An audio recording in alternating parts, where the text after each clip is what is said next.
and yet a few hundred miles away, the most prominent statue in the country is presented like it's Catholic. Here, Maximon is just another saint, the only difference being that outside his cathedral, Maya priests are lighting fires and performing rites. He's the duality.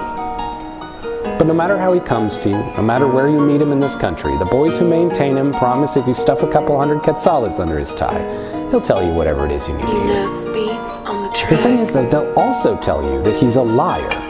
They're not hiding anything. He's 400 years old and he's absolutely hammered. He was drunk when you were born and he will be drunk when you die. So yeah, okay, he might make a few bold promises, but let's remember that this is just Granddad talking and it's late evening. You ever talk to your grandfather after 7 p.m.? He might say he knows the secrets to fixing your corn problem, but that doesn't mean you should actually believe him. And obviously, religion doesn't really work like that anyway.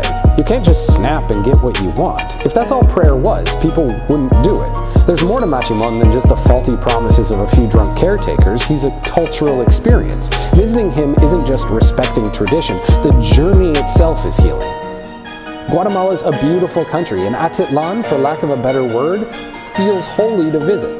Standing here, you can completely understand why the Maya worship it. This landscape invokes you to more. To come here at a big moment in your life, to spend an obscene amount of money on the trip, it inspires you to think deeper about your problems, to reflect and overcome. The point of Maximon is deeper than just visiting a doll. It's about finding the calm that you need to accept change. It's about repeating a tradition that has a value deeper than anything provided by that little wooden statue and the money that you put in his tie. The family just ahead of us told me that they'd come to pray for their son who was illegally sneaking into the United States. They just didn't know what else to do, so they came to the most spiritually important place in their people's history and offered $40 and a pack of smokes to a carving they were told was powerful. They said they didn't actually expect it to work, not exactly anyway, not out loud to me, but what was their other option? Sit at home and worry? Go to the same ineffective church that they'd been to every other week that got them here? There's a certain simplicity to Maximon. He's like a magic 8-ball on a mountaintop that won't even show you the answer. He doesn't even pretend to tell you an answer. You just imagine he said something good and go home. The point isn't knowing the answer, it's the journey to that mountaintop. It might sound hokey, but that's the true core of religion. Once it was my turn though, standing before him as a non-believer, it was kind of hard to take the carving all that seriously. All I could think about was the money.